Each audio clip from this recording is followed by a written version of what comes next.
Hello students. आता आपण पाहतोय 14वी संतवाणी. तर या संतवाणीमध्ये दोन अभंग आहेत. एक अभंग आहे संत जनाबाई यांचा आणि दुसरा अभंग आहे संत तुकाराम यांचा. पहिला जो अभंग आहे तर तो पाहूयात. आपण पहिल्यांदा संत जनाबाई या ज्या कवयित्र्या आहेत त्यांची माहिती थोडक्यात पाहूयात. संत जनाबाई मराठी संत कवयित्री. वात्सल्य हा जनाबाईंच्या भक्तीचा अनन्यसाधारण विषय आहे. आपला उत्कट भक्तिभाव व्यक्त करण्याच्या पद्धतीतून त्यांनी सुंदर अभंगात्मक काव्य निर्मिले आहे. म्हणजे वात्सल्य म्हणजे आपण पाहतो की वात्सल्य हा गुण त्यांनी आपल्या रचनांचा घेतलेला आहे. तो विषय त्यांचा आहे. आणि उत्कट भक्तिभाव म्हणजे त्यांच्या मनामध्ये असलेला भक्तिभाव त्यांनी आपल्या सुंदर अभंगाद्वारे या ठिकाणी मांडलेला आहे.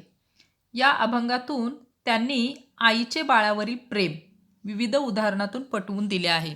तर आईचं जे वात्सल्य असतं म्हणजे आईचं बाळावरील जे प्रेम असतं ते या उदाहरणामधून पटवून दिलेलं आहे.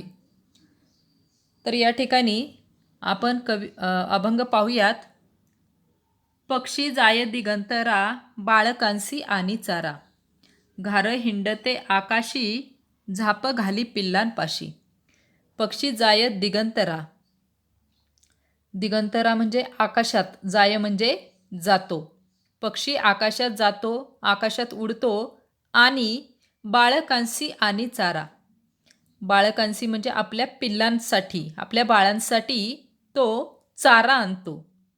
पक्षी जाय दिगंतरा म्हणजे पक्षी, दिगंतरा म्हणजे आकाशात, जाय म्हणजे जातो. पक्षी आकाशात जातो बाळकांसी आणि चारा. आपल्या पिल्लांसाठी, बाळांसाठी तो चारा आणतो. घार हिंडते आकाशी झाप घाली पिल्लांपाशी. तर अशा प्रकारे घार आकाशात घिरट्या घालत असते. घार हिंडते आकाशी, घार आकाशात घिरट्या घालते, आकाशात फिरत असते. पण शेवटी झाप घाली पिल्लांपाशी. झाप म्हणजे झेप. त्या ठिकाणी शेवटी ती जमिनीवरील आपल्या पिल्लांपाशी मायेनं झेप घेते. पक्षी जायत दिगंतरा बाळकांसी आणि चारा. म्हणजे पक्षी आकाशात उडतो आणि आपल्या पिल्लांसाठी चारा आणतो. घार हिंडते आकाशी, घार आकाशामध्ये घिरट्या घालत असते. पण शेवटी झाप घाली, झाप घाली म्हणजे झेप घेते आपल्या पिल्लांपाशी. म्हणजे आपल्या पिल्लांपाशी ती मायेने झेप घेते. माता गुंतली कामासी चित्त तिचे बाळापाशी. आता कोणतीही आई जर असली आणि तिचं छोटं बाळ असेल तर आई घरकामामध्ये गुंतत असते. माता गुंतली कामासी. माता म्हणजे आई, गुंतली म्हणजे तिचं त्या ठिकाणी लक्ष आहे, गुंतली आहे, ती व्यस्त आहे. कामासी म्हणजे कामामध्ये. माता आपल्या कामामध्ये व्यस्त आहे, गुंतली आहे. चित्त तिचे बाळापाशी. परंतु तिचं मन कुणाकडे असतं? बाळाकडे. म्हणजे सगळं तिचं लक्ष बाळाकडे असते. म्हणजे आई घरकामात कितीही गुंतली असली तरी तिचे लक्ष बाळाकडे असते. वानर हिंडे झाडावरी पिली बांधुनी उदरी. आता वानर याचं जर उदाहरण आपण घेतलं तर वानर हा झाडावरती उड्या मारत असतो. तर वानर झाडावर आपल्या पिल्लाला पोटाशी पकडून उड्या मारतो. वानर हिंडे झाडावरी म्हणजे वानर उड्या मारत असते झाडावरती. पिली बांधुनी उदरी, आपल्या पिल्लाला उदराला म्हणजे पोटाशी बांधून ते झाडावरती उड्या मारत असते. वानर झाडावरती आपल्या पिल्लाला पोटाशी पकडून उड्या मारत असते. तैसी आम्हासी विठ्ठल माये जनी वेळोवेळा पाहे. म्हणजे त्याप्रमाणे आमचा विठ्ठल, माये म्हणजे माते समान, त्याचप्रमाणे आमचा विठ्ठल आम्हाला माते समान आहे, समान आहे. जनी वेळोवेळा पाहे म्हणजे मी विठ्ठलामध्ये माझी आई शोधत असते, असं संत जनाबाई म्हणतात की विठ्ठलच माझी माऊली आहे, विठ्ठलालाच आम्ही माता मानतो आणि विठ्ठलामध्येच माझी आई मी शोधत असते. पहा पुन्हा एकदा 4 ओळी पहा. ह्या 5 ओळी आहेत. पक्षी जाये दिगंतरा, बाळ कांसी आणि चारा. पक्षी आकाशामध्ये जातो, बाळ आपल्या पिल्लांसाठी चारा आणतो. घार हिंडते आकाशी, झाप घाली पिल्लांपाशी. घार आकाशामध्ये घिरट्या घालत असते, पण ती जमिनीवरती आपल्या पिल्लांकडे मायेने झेप घेते. माता गुंतली कामासी, चित्त तिचे बाळापासी. आई घरकामात कितीही गुंतली तरी तिचं सर्व लक्ष हे आपल्या बाळाकडे असते. वानर हिंडे झाडावरी, पिली बांधुनी उधरी. वानर झाडावर आपल्या पिल्लाला पोटाशी पकडून उड्या मारत असते. तैसी आम्हासी विठ्ठल माये, म्हणजे तशी त्याप्रमाणेच आम्हाला विठ्ठल हा माते समान आहे. म्हणजे मी विठ्ठलामध्ये माझी आई शोधत असते असं संत जनाबाई म्हणतात. जनी वेळोवेळा पाही, म्हणजे नेहमी मी विठ्ठलामध्येच माझी आई शोधण्याचा प्रयत्न करते. विठ्ठलालाच मी माते समान माझी माता मानते. तर अशा प्रकारे ही पहिली जी संत जनाबाई यांचा जो अभंग आहे तो या ठिकाणी संपलेला आहे. आता आपण दुसरा अभंग पाहतोय संत तुकाराम यांचा. तर संत तुकाराम यांच्याबद्दल थोडक्यात आपण माहिती घेऊयात. संत तुकाराम मराठी संत कवी. संत तुकाराम हे महाराष्ट्रातील थोर संत होत. या अभंगातून संत तुकाराम यांनी सामान्य लोकांना भोंदूगिरीबाबत जागरूक राहण्याचा संदेश दिला आहे. भोंदू म्हणजे ढोंगी, लबाड. तर भोंदूगिरी करून काही लोक पहा की दुसऱ्यांना लुबाडत असतात आणि असं ढोंग घेऊन जे दुसऱ्यांना लुबाडतात त्या व्यक्तींवर या अभंगामध्ये कडक टीका केलेली आहे. तर आता अभंग आपण पाहतोय. ऐसे कैसे झाले भोंदू, कर्म करोनी म्हणती साधू. तर ढोंगी साधूवर या ठिकाणी संत तुकाराम हे कडक टीका करतात. तर ते काय म्हणतात, ऐसे कैसे झाले भोंदू, म्हणजे असे कसे हे भोंदू लोक आहेत. कर्म करोनी म्हणती साधू, ते काय करतात, दुष्कर्म करतात, कुकर्म करतात आणि स्वतःला साधू म्हणजे सज्जन म्हणून घेतात.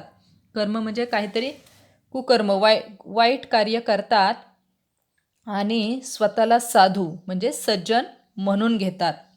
अंगा लावू निया राक, डोळे झाकुनी करती पाप. तर हे काय करतात, ढोंग कशा पद्धतीनं ते वटवतात की अंगाला राख फासून ते साधू असल्याचं ढोंग करतात, साधू असल्याचं सोंग आणतात आणि डोळे झाकुनी करती पाप, आणि डोळे झाकून पाप करायला मोकळे होतात. म्हणजे सामान्य लोकांची ते फसवणूक करायला मोकळे होतात. अंगाला राख फासतात आणि दुसऱ्याला लुबाडतात, दुसऱ्यांना फसवण्याचा प्रयत्न करतात. ऐसे दाऊनी वैराग्याची कळा, भोगी विषयांचा सोहळा. वैराग्य, तर या ठिकाणी वैराग्य म्हणजे निसंगपणा, म्हणजे वैराग्य आपण धारण केलं आहे, म्हणजे मी पूर्णपणे वैराग्य आहे की मला कोणत्याही गोष्टीशी किंवा कोणत्याही भौतिक वस्तूंची आसक्ती नाही असं ते दाखवतात. आपण पूर्णपणे वैराग्य धारण केलेलं आहे असं म्हणतात. परंतु खरे तर ते भोगी विषयांचा सोहळा, म्हणजे ते आपल्या विलासामध्येच मग्न असतात. म्हणजे वेगवेगळ्या भौतिक साधनांचा वगैरे उपभोग घेण्यामध्ये ते मग्न असतात. दाऊनी वैराग्याची कळा, भोगी विषयांचा सोहळा, म्हणजे आपण वैराग्य धारण केलेलं आहे. कळा म्हणजे कला, गोष्टी, अनेक अशा गोष्टी, वैराग्याच्या गोष्टी ते दाखवतात, आपल्या मनावर ठसवण्याचा प्रयत्न करतात की मी पूर्णपणे वैराग्य स्वीकारलेले आहे. परंतु खरे तर भोगी विषयांचा सोहळा, परंतु ते वेगवेगळे आसक्ती त्या ठिकाणी भोगत असतात, त्याचा सोहळा साजरा करत असतात. म्हणजे वेगवेगळ्या चैनीच्या वगैरे गोष्टी त्या ठिकाणी भोगत असतात. तुका म्हणे सांगो किती, जळो तयांसी संगती. संत तुकाराम महाराज असे म्हणतात, तुका म्हणे सांगो किती, म्हणजे अशा ढोंगी लोकांच्या कथा किती सांगू, यांची सोबत नकोच आता, यांना दूर ठेवणेच चांगले. जळो तयांसी संगती, जळो म्हणजे जळून जाऊ दे, तयांशी म्हणजे त्यांची, संगती म्हणजे मैत्री, तर त्यांची मैत्री जळून जाऊ दे, त्यांची मैत्री आम्हाला नको, अशा प्रकारे संत तुकाराम म्हणतात. पहा परत एकदा आपण या 4 ओळी पाहूयात. ऐसे कैसे झाले बंधू कर्म करोनी म्हणते साधू. या ठिकाणी ढोंगी साधूवर टीका केलेली आहे, कडक टीका केली आहे की असे कसे हे बंधू लोक आहेत की स्वतः दुष्कर्म करतात, कुकर्म करतात आणि स्वतःला सज्जन म्हणून घेतात. अंगा लावून या राख डोळे झाकून करती पाप. अंगाला राख फासून साधूचे सोंग आणतात आणि डोळे झाकून पाप करायला मोकळे होतात. म्हणजे सामान्य लोकांची ते फसवणूक करतात. दाऊने वैराग्याची कळा भोगी विषयांचा सोहळा. म्हणजे विषय म्हणजे चैनीच्या गोष्टी, चैनीच्या वस्तू. तर या ठिकाणी ते स्वतः आपण वैराग्य धारण केलेलं आहे असं ते भासवतात, परंतु खरं तर ते चैनीच्या वस्तूंचा उपभोग घेत असतात. तुका म्हणे सांगो किती जळोतयांसी संगती. संत तुकाराम असे म्हणतात की सांगू किती, म्हणजे अशा ढोंगी लोकांच्या कथा किती सांगू. जळोतयांशी संगती म्हणजे त्यांची सोबत तर नकोच, तर त्यांना आपल्यापासून दूर ठेवणंच चांगलं. अशा प्रकारे संत तुकाराम संदेश देतात. तर प्रस्तुत हे दोन्ही अभंग शिकवून संपलेले आहेत. आपला शेवटचा जो भाग आहे तो आहे होमवर्क. तर संत जनाबाई आणि संत तुकाराम यांनी लिहिलेल्या दोन्ही अभंगाचा तुम्हाला समजलेला अर्थ तुमच्या शब्दात लिहा. संत जनाबाई आणि संत तुकाराम यांनी लिहिलेल्या दोन्ही अभंगाचा तुम्हाला समजलेला अर्थ तुमच्या शब्दात लिहा.